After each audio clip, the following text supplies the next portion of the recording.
नमस्कार दोस्तों, कैसे हैं आप सभी। आशा करते हैं आप सब बहुत अच्छे होंगे। स्वागत है आप सभी का एसएसजी गुरुकुल के इस ऑफिशियल यूट्यूब चैनल पे। तो हमारे प्यारे साथी बहुत लोग जो अभी एसएससी जीडी के बारे में नहीं जानते हैं या कहीं ना कहीं सुन रखा है लेकिन डिटेल्ड चीजें नहीं जानते हैं कि एसएससी जीडी होता क्या है, इसमें उम्र का क्राइटेरिया क्या होता है, मतलब एज क्राइटेरिया क्या होता है, एजुकेशनल क्वालिफिकेशन क्या होती है, इसमें कौन कौन सी पोस्ट होती है, क्या करना होता है, सर एग्जाम पैटर्न क्या होता है। तो आज की वीडियो उन सभी साथियों के लिए बहुत ज्यादा बेनिफिशियल और बहुत ज्यादा इंफॉर्मेटिव होने वाली है, क्योंकि इस सिंगल वीडियो के अंतर्गत हम आपको सारी इंफॉर्मेशन देने वाले हैं। तो दोस्तों जल्दी से हम लोग आ जाते हैं अपने पहले इंटरफेस पे। पहला इंटरफेस है कि एसएससी जीडी होता क्या है। SSC GD general duty SSC द्वारा किया गया या एसएससी द्वारा ही लिया गया एक एग्जाम होता है जो 10th लेवल पर दोस्तों लिया जाता है। ठीक है, तो जनरल ड्यूटीज होती हैं, मतलब जो पैरामिलिट्री फोर्सेज होती हैं, जैसे आपकी बीएसएफ हो गई, ठीक है, सीआईएसएफ हो गई, सीआरपीएफ हो गई, आईटीबीपी हो गई, एसएसबी हो गई। इसमें पैरामिलिट्री फोर्सेस में आपको जनरल ड्यूटीज के लिए आपको कुछ पोस्ट दी जाती हैं, कुछ भर्तियां कराई जाती हैं। उसी को हम लोग क्या बोलते हैं साथी, उसी को हम लोग बोलते हैं जनरल ड्यूटीज। यानी आपको एसएससी जीडी के अंतर्गत जितनी भी जॉब मिलती है, जो पोस्ट आपको मिलती है, उनमें आपको जनरल ड्यूटीज करनी होती है। जनरल ड्यूटीज आप सुरक्षा के मद्देनजर रखते हुए आप कर सकते हैं, यानी सिक्योरिटी पर्पज से आपको पोस्ट जो होती है वो आपकी यहां पर सुनिश्चित कराई जाती है। दोस्तों अगर हम देखें कि यहां पर आपकी उम्र का क्राइटेरिया क्या होता है, एज क्वालिफिकेशन क्या होता है, तो आप कहोगे सर यहां पर एज का क्राइटेरिया 18 साल से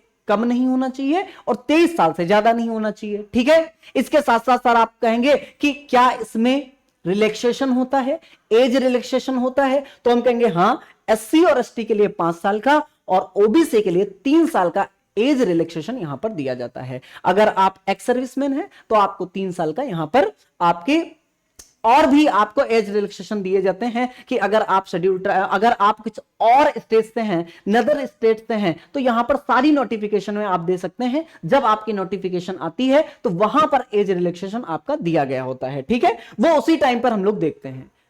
अगर बात करें कि सर एजुकेशनल क्वालिफिकेशन क्या होता है, तो भैया 10th पास के लिए एक ऐसी जॉब है, 10th पास साथियों के लिए एक ऐसी जॉब है जो आपके सरकारी जॉब के सपने को पूरा कर सकता है, आपके घर में एक चिराग जला सकता है। आप 10th पास होने चाहिए, लेकिन हां आप एक मान्यता प्राप्त बोर्ड से 10th पास होने चाहिए। पहली बात और आखिरी बात यही है कि 10th पास हो, एक मान्यता प्राप्त बोर्ड से आप 10th पास हो, किसी ऐरे गैरे बोर्ड से आप ना पास हो, यह आपको ध्यान में रखना है।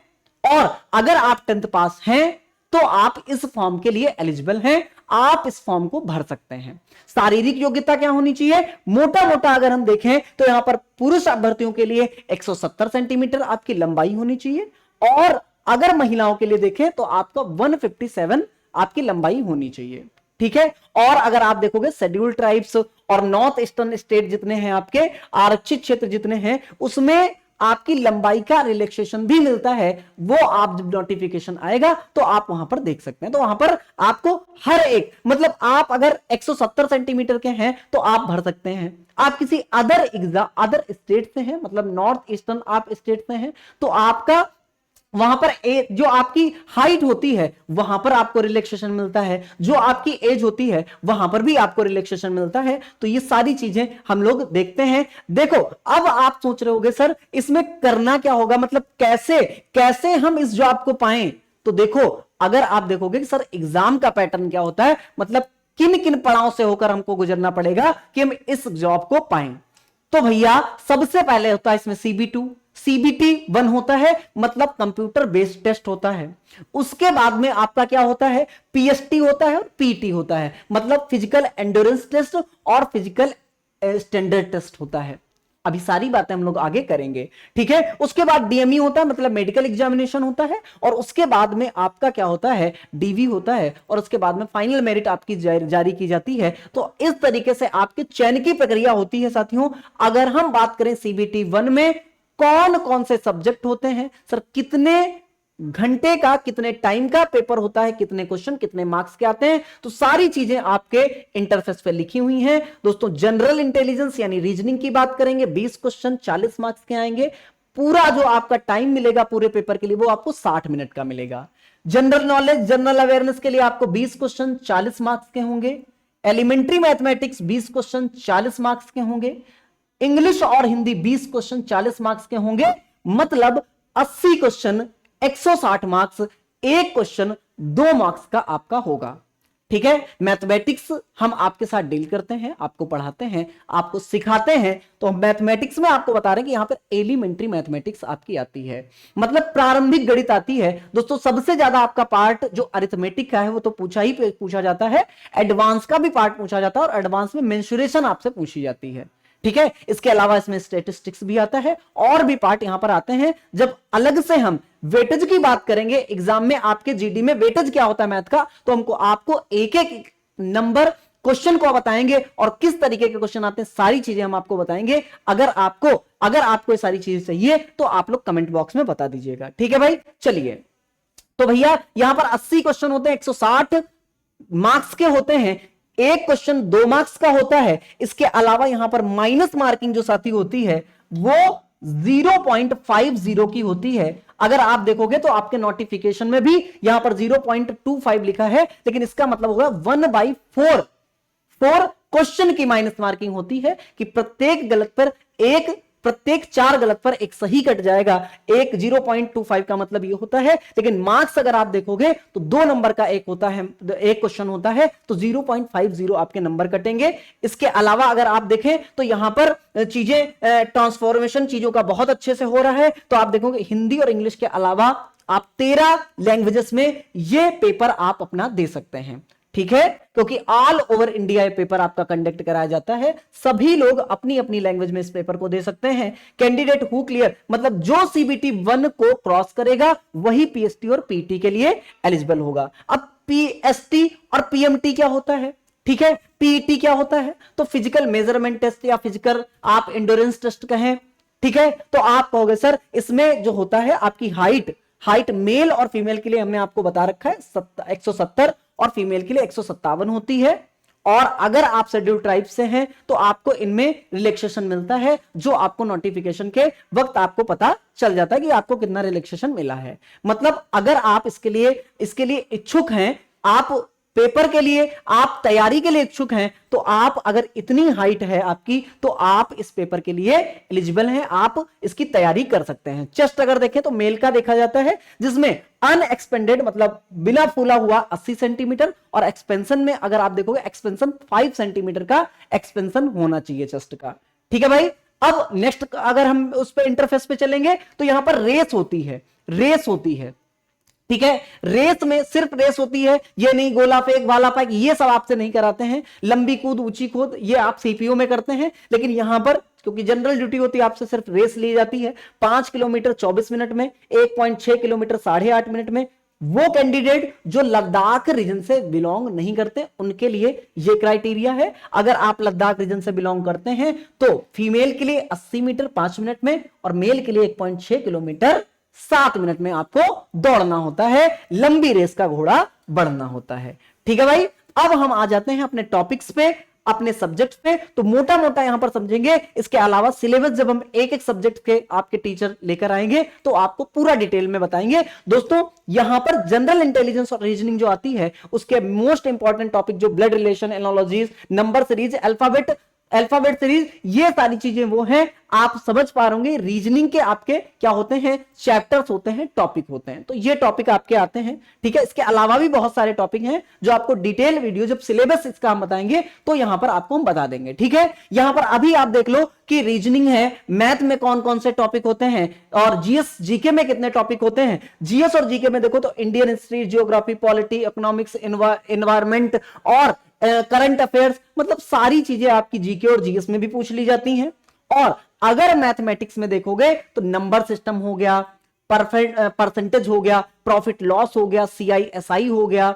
ठीक है, अलजेब्रा भी पूछी जाती है, ट्रिग्नोमेट्री के भी क्वेश्चंस पूछ लिए जाते हैं, ठीक है, लेकिन बहुत कम क्वेश्चंस आते हैं, कभी कभार ये देखने को किसी किसी सब्जेक्ट में देखने को मिलते हैं। ज्योमेट्री मेंसुरेशन के ज्यादातर आपको क्वेश्चन देखने को मिलते ही हैं, डीआई भी आती है, स्टैटिस्टिक्स भी आती है। तो ये पार्ट आपके मैथमेटिक्स के हो गए।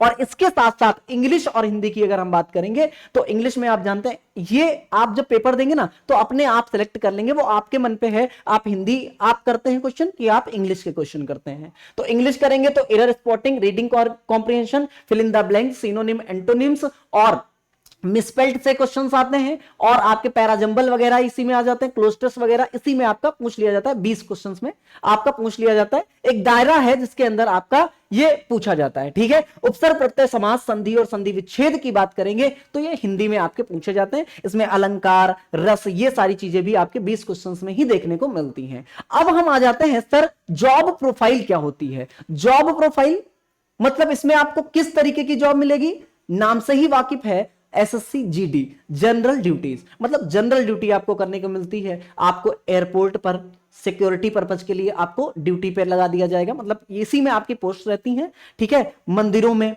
सिक्योरिटी पर्पज के लिए या किसी मंत्री के गृह पे, ठीक है, मंत्री के घर पे आपको वहां पर लगा दिया जाएगा। या आप जानते हैं इसमें आपको फील्ड वर्क करना होता है, या नॉर्थ ईस्टर्न आपके जितने भी स्टेट हैं वहां पर आपको बॉर्डर एरिया पर आपको क्या दिया जाता है, पोस्टिंग दी जाती है, आपकी ड्यूटी वहां पर लगाई जाती है, ठीक है। इसमें कौन कौन सी पोस्ट आती हैं भैया, पोस्ट जो आती हैं वो कांस्टेबल जीडी इन बॉर्डर बीएसएफ, ठीक है, फिर कांस्टेबल जीडी इन एसएसएफ, सीआईएसएफ और एनआई नेशनल इन्वेस्टिगेशन एजेंसी यानी एनआईए में आपको कांस्टेबल जीडी का पद मिलता है, आपको आईटीबीपी में मिलता है, आपको एसएसबी, सीआरपीएफ सारी चीजें हम बता चुके हैं, असम राइफल्स, इसमें आपको कांस्टेबल का पद एसएससी जीडी में आपको देखने को मिलता है, ठीक है, एसएससी जीडी में आपको देखने को मिलता है। दोस्तों अगर हम इसके सैलरी की भी बात कर ही लेते हैं, जब इतनी बात कर ली है, सैलरी की बात जो होती है वो पे स्केल जो आपका होता है वो 3 लेवल का होता है, 3rd लेवल का होता है। आपकी सैलरी हर पोस्ट के लिए अलग अलग होती है, तो यहां पर 21,000 से आपकी 70,000 तक आपकी सैलरी देखने को मिलती है, मतलब ऑन एन एवरेज 20,000 से 70,000 तक आप यहां पर सैलरी देखने को पाते हैं। अगर नोटिफिकेशन देखकर, इंफॉर्मेशन सुनकर आपको अच्छा लगा हो और आप भी चाहते हैं कि एसएससी जीडी की जितनी भी आपके अंदर डाउट थे वो दूर हो गए हैं और आप भी एसएससी जीडी की तैयारी करना चाहते हैं, तो दोस्तों आप हमारे चैनल से जुड़ना ना भूलें। 31 मार्च रात में 9 बजे आपके लिए बहुत बड़ा सरप्राइज आने वाला है। जो साथी हमारे एसएससी जीडी की तैयारी करेंगे उनके लिए बहुत बड़ा सरप्राइज दोस्तों यहां पर आने वाला है, जो आप 31 मार्च 9 बजे रात में लाइव जुड़ेंगे तो हम आपसे मिलेंगे और आपको बताएंगे कि आपके लिए सरप्राइज क्या है, ठीक है, आपके लिए गिफ्ट क्या है। इसके अलावा अगर आप चाहते हैं कि एसएससी से रिलेटेड हर एक इंफॉर्मेशन, फ्री क्लास की नोटिफिकेशन, हर एक चीज पीडीएफ आपको मिल जाए, तो आप हमारे Telegram group SSC Gurukul official नाम से टेलीग्राम ग्रुप है, उसको ज्वाइन कर सकते हैं। साथियों एसएससी गुरुकुल ऑफिशियल के नाम से सर्च करके आप ज्वाइन कर सकते हैं, अदरवाइज आप इसको स्कैन करके, क्यूआर को स्कैन करके भी आप उसे ज्वाइन कर सकते हैं, ठीक है। आशा करते हैं इंफॉर्मेशन आपको अच्छी लगी होगी। अगर इंफॉर्मेशन आपको अच्छी लगी है तो वीडियो को लाइक और शेयर जरूर करिएगा, ठीक है। बहुत मेहनत लगती है ऐसे वीडियो को इंफॉर्मेशन इकट्ठा करने में, आपके लिए बनाने में, है ना। तो आप लोग वीडियो को शेयर जरूर किया करिए, वीडियो को लाइक किया करिए, ठीक है। और अगर आपको बहुत अच्छा लगा हो तो कमेंट बॉक्स में अपना प्यार जरूर शो करिएगा। धन्यवाद सभी को।